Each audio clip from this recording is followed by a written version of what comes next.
Has this ever happened to you? Where a man only begins to truly see you once you've turned your back? Not when you gave, not when you stayed, not even when you forgave, but in the stillness after you've gone. That is not coincidence. That is ego collapse. The male ego, when unchecked, becomes an altar to illusion. It craves conquest, not connection. It confuses validation with intimacy. And yet, when the woman, the mirror of his unconscious, withdraws her presence, something ancient and devastating is triggered in him. Jung would say the anima has vanished from his world. The light that tethered him to soul has evaporated, and all he's left with is the echo of his own emptiness. Most women try to be understood. They explain, they give, they bend, and then they break. Quietly. But the feminine that transforms a man is not the one who pleads, but the one who disappears into her own becoming. It's in her departure that the illusion of his power shatters. You see, a man's ego feeds on certainty. It wraps itself in routine praise, predictable attention, and the soft comfort of knowing you'll always be there. But this is not love. This is spiritual inertia. And love, true, soul-deep love, is disruptive. It humbles the ego. It exposes shadows. And when the feminine walks away not out of spite, but sovereignty, the man is forced into an encounter with something he has avoided all his life, himself. It is not just your absence that wounds him. It is the mirror you were. The mirror he smashed while laughing.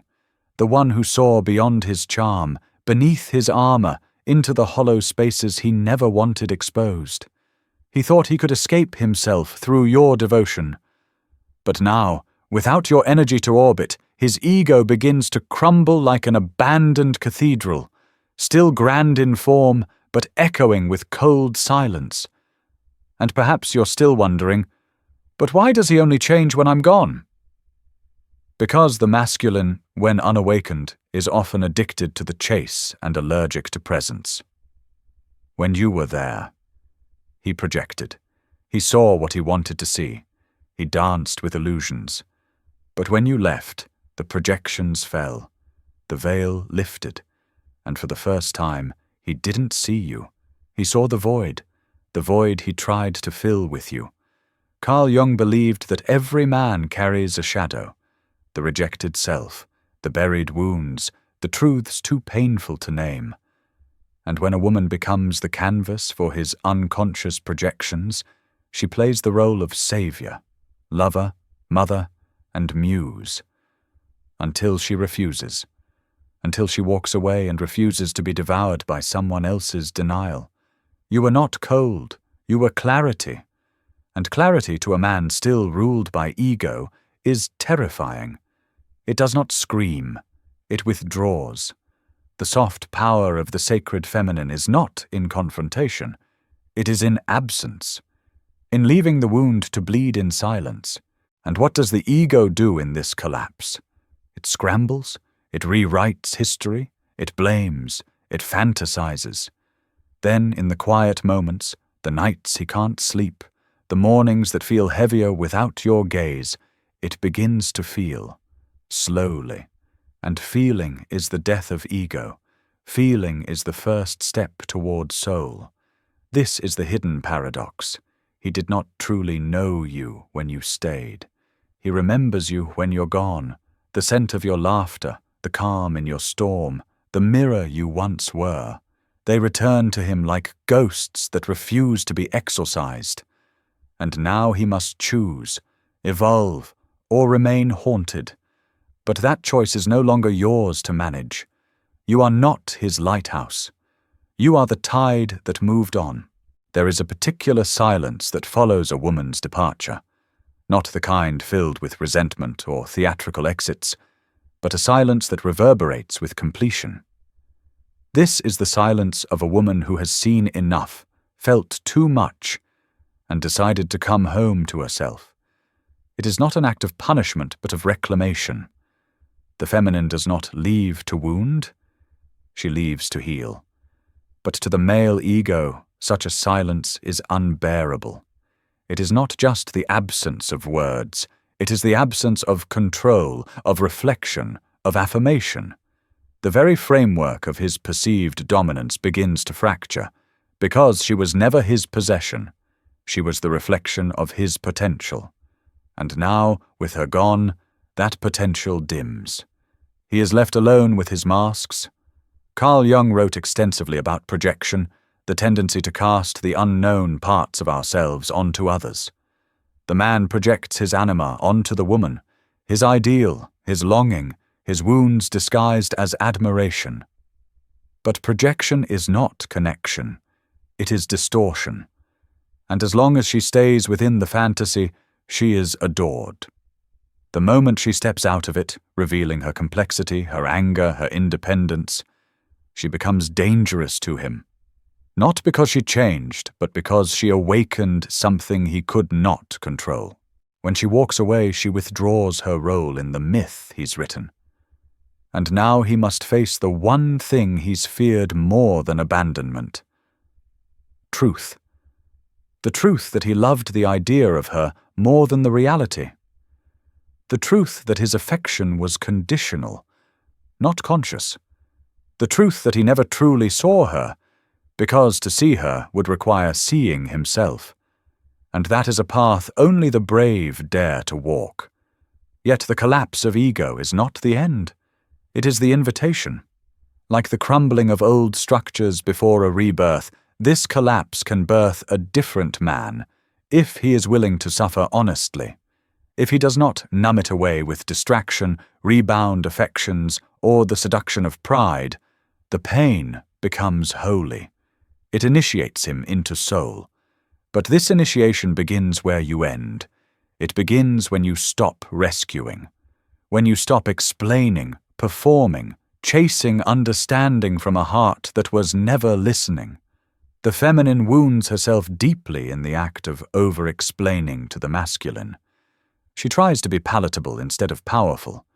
She shrinks her chaos to soothe his order. But no more.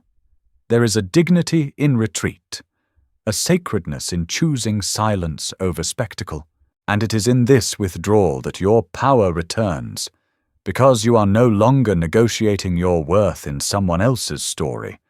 You are writing your own. Understand this. A woman's absence is never truly absent. It lingers. It echoes in the cracks of his daily life. In the meal he eats alone, in the message he wants to send but doesn't, in the mirror that reflects his growing hollowness. And if he ever awakens, he won't remember the arguments or the small details. He will remember your energy, the depth, the stillness, the way you saw him when he couldn't see himself. That is what haunts him. That is what humbles him. But haunting and healing are not the same. Just because he now feels does not mean he has transformed. Feeling regret is not the same as earning redemption. Many men will mourn what they lost, not because they loved her purely, but because they can no longer feed on her energy. And this is where the feminine must remain vigilant, because empathy without boundaries becomes self-betrayal. Let him unravel, let him question, let him sit in the rubble of his illusion. You are not cold for refusing to return, you are clear, and clarity, when it is no longer entangled with need, becomes liberation. Your evolution is not his closure. His healing is not your responsibility. This is the crucible of feminine power, knowing when to love, when to stay, and when to vanish like mist before dawn. There comes a moment in every awakened woman's life when she stops asking, "Why doesn't he see me?" and instead wonders, "Why did I need to be seen by someone still blind to himself?" That is the axis of rebirth, the quiet tectonic shift where she no longer measures her value by his gaze, but by her own inner mirror. For the man, this is where the collapse deepens, because what crumbles is not only the illusion of her always being available, it's the illusion of his own sufficiency. The man who lived wrapped in the comforts of ego must now confront a haunting truth. He has been orbiting himself his entire life, not realizing the light he basked in came from her. And when she's gone, the sun sets on his world. Jung wrote that the first half of life is devoted to constructing a strong ego, and the second half to dismantling it. Most men resist the latter. They seek power, success, admiration, but neglect the soul, until the soul speaks through loss, through the ache of someone who once nurtured his becoming, now gone. Not as punishment, but prophecy. She left because she had to, because staying would have meant dissolving into the very shadow he refused to name. And still, he will try to replace her, with distractions, with another face, another body, another echo of what he once had.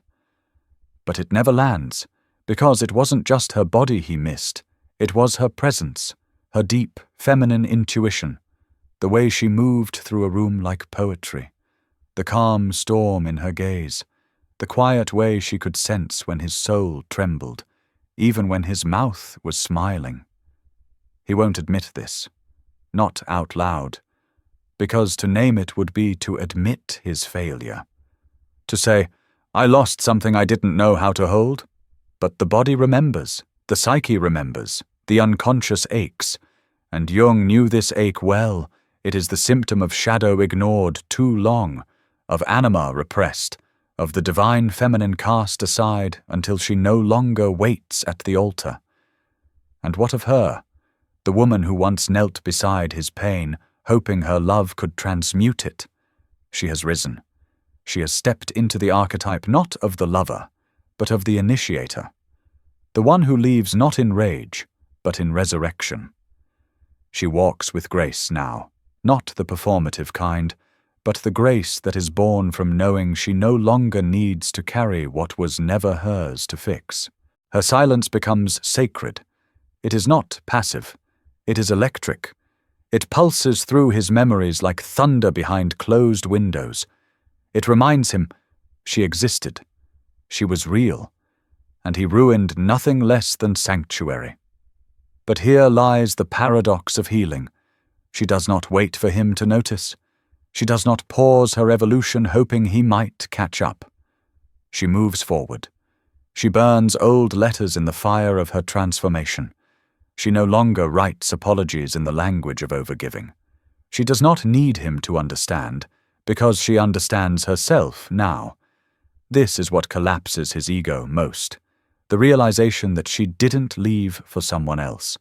She left for herself, not as a tactic, not to provoke him, but as a final act of self-devotion. And that kind of leaving is irreversible. It has no drama, only truth. The feminine, when fully integrated, no longer dances for crumbs of affection. She does not plead, does not explain. She becomes a mystery not because she hides, but because she reveals nothing to those who do not honor it. And what becomes of the man? That is his path now. The silence she left behind becomes his mirror. The collapse of his ego becomes his invitation. Whether he accepts it is no longer her burden.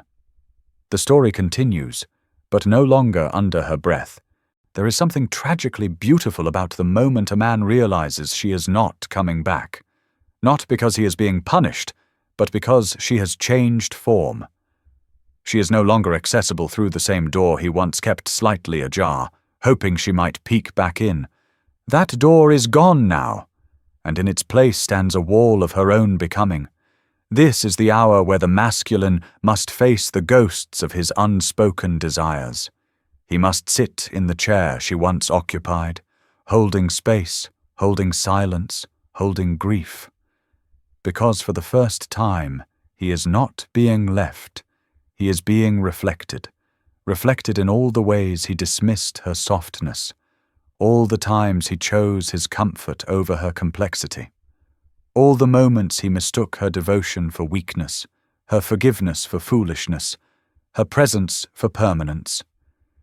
He will want her back, but not for the reasons he admits.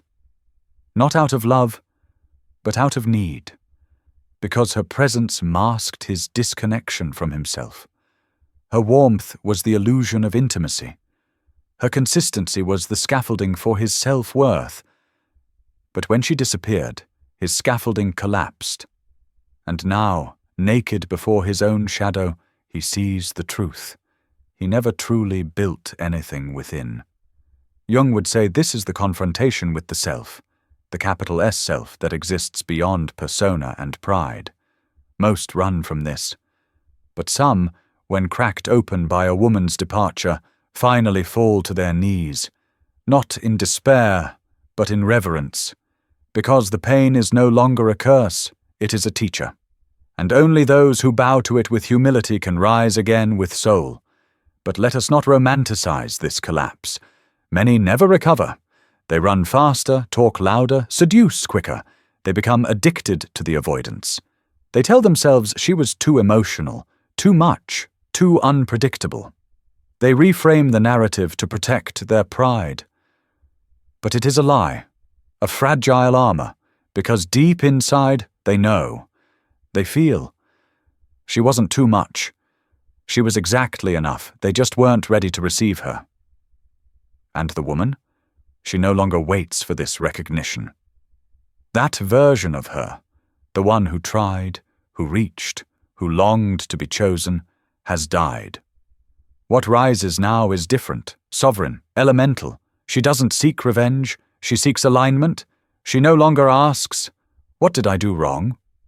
She asks, "What part of me believed I had to earn love in the first place?" This is shadow work, the sacred descent into one's own forgotten corners. And for the feminine, it is often triggered not by rage, but by release. The moment she releases the fantasy, the false hope, the idea that her love could somehow save a man still at war with himself. And make no mistake, this isn't about hatred, it's about truth. The truth that you cannot build a cathedral with someone who worships at the altar of their own ego. The truth that no amount of nurturing can awaken a man who hasn't yet suffered enough to seek his soul. The truth that sometimes love means leaving. Not because you don't care, but because you finally do. For yourself. There is a haunting quiet in this awakening, a kind of death that precedes all rebirth. She walks differently now, talks with more space between her words. She no longer fills silence just to soothe someone else's discomfort. She is no longer addicted to being understood. She has become understanding itself. And this is what lingers. This is what men feel long after her footsteps have faded. Not her voice, but her absence of need. The space where she once stood, now filled with sovereignty. The energy of a woman who will never again hand over her worth in exchange for potential. And yet, if he evolves, truly evolves, not just changes for performance, but transforms from the inside out, he may one day encounter another like her, not the same, but sacred in her own right. And he will know. He will remember the one who walked away, the one who broke the illusion, the one who loved him enough to leave. There is a reckoning that happens in the quiet aftermath, not the day after she walks away, but weeks, months, sometimes even years later, when the noise dies down, when the new distractions lose their shine, when the nights grow longer and nothing feels quite right. That's when it begins. The reckoning is not loud. It doesn't announce itself. It creeps in subtly, through a song that echoes her voice, a dream where her face returns, a familiar scent that momentarily paralyzes the breath. He doesn't choose this moment. It chooses him. And suddenly he is pulled into the underworld of memory, not the memory of her body, but of her being, of her essence, of her eyes, the ones that looked past his persona and into the parts of himself he wasn't ready to face.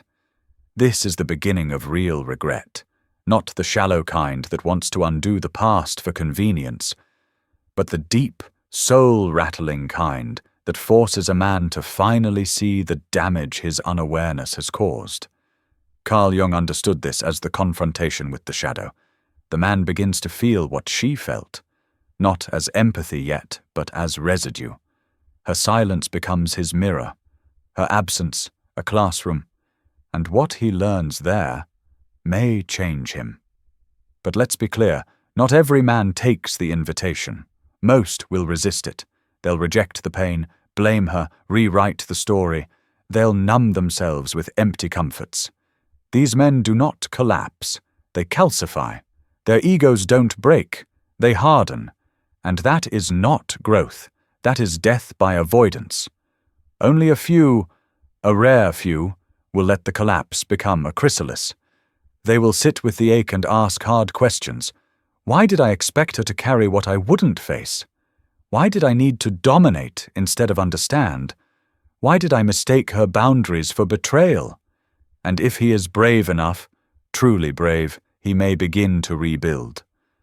Not with performance, not with charm, but with humility, the kind that does not chase her out of desperation, but honors her in stillness. The kind that does not send flowers and empty apologies, but instead begins to unearth the wreckage within and say, I see now, and I will become more, not for her, but because I must. Meanwhile, she is not watching.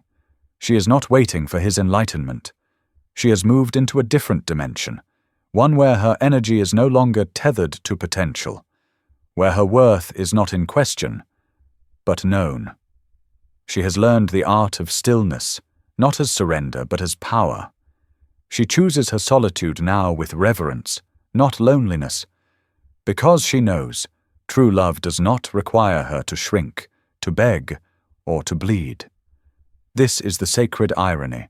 The more she detaches, the more he awakens. Because detachment is not indifference, it is sovereignty.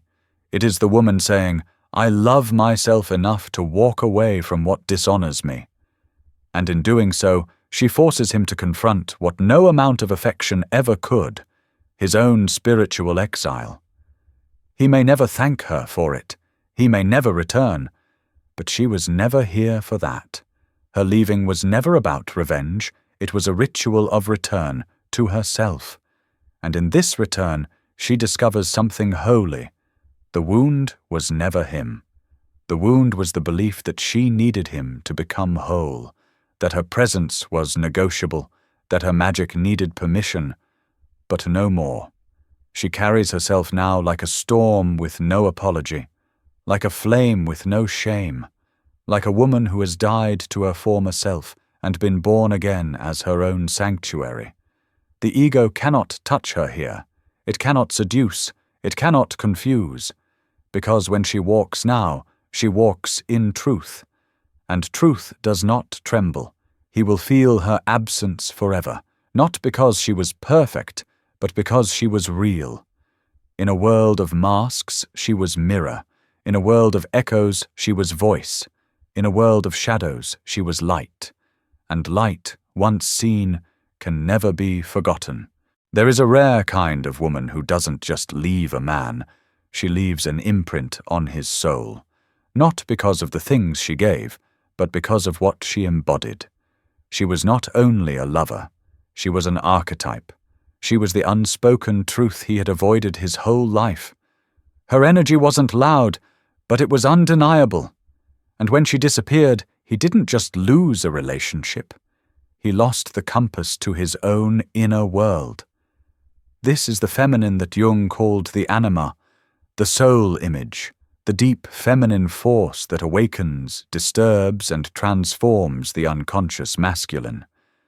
And when such a woman walks away, the man no longer just misses her. He misses himself, the version of himself that only emerged in her light. He tries to find it again, tries to recreate it with others, but it's never the same. Because it wasn't just romance, it was recognition. And yet the feminine does not walk away for drama. She walks away when she has given everything she could without losing herself entirely. She walks when staying would mean dying slowly in silence.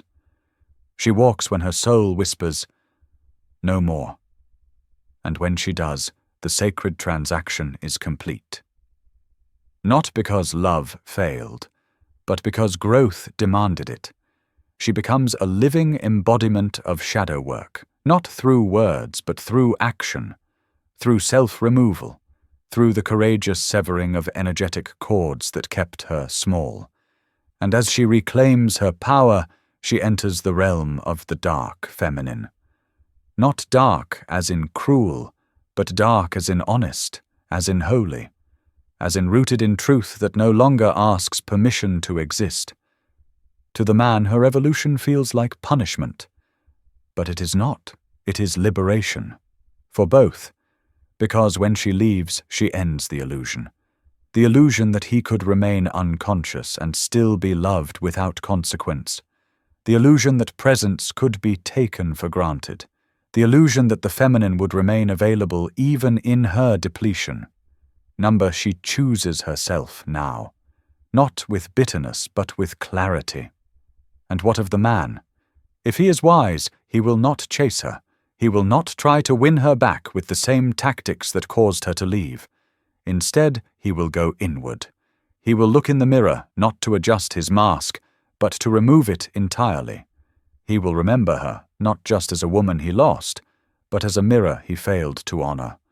And that memory, if he lets it, will become the foundation of his becoming. Jung teaches us that individuation, the process of becoming whole, is painful. It requires death after death, ego after ego, loss after loss. And sometimes it requires losing her, not because she was meant to stay forever, but because her departure was the initiation he needed to finally meet himself. And to the woman who has walked away, you do not owe your silence to his guilt. You do not owe your story to his awakening. You do not owe your softness to his hunger. You owe yourself the peace of knowing you broke the cycle.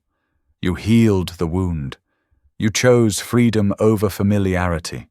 You chose depth over drama. And in doing so, you became something no man can ever forget. You became the one that got away, not because he couldn't have had you, but because he refused to rise. The woman who knows her worth doesn't chase, she chooses.